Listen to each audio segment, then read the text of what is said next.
If you have clicked this, then you've probably seen other players use DC branch movement and wondered how it actually works. Well, here's a clear breakdown for the technique. Before we do so, this is an actual clear DC branching clips from other pros like this one, or even this one.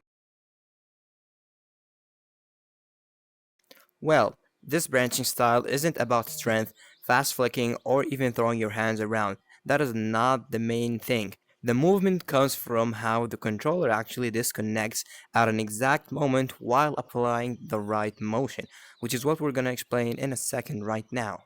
The goal isn't to push with force or with strength.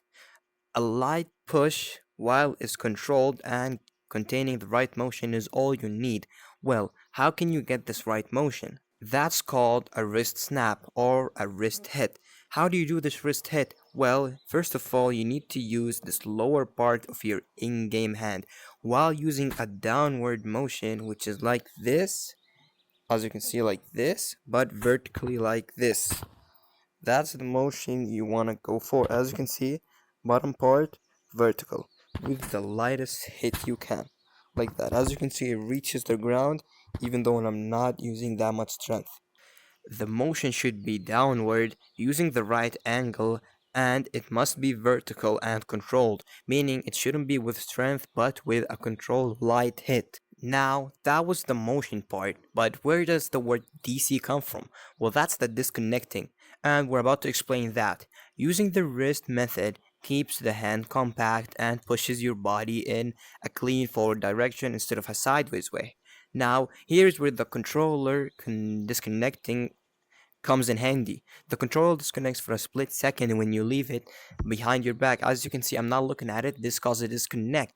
But it comes forward because I didn't do the wrist motion. Now we're gonna do the wrist motion and see how it looks out.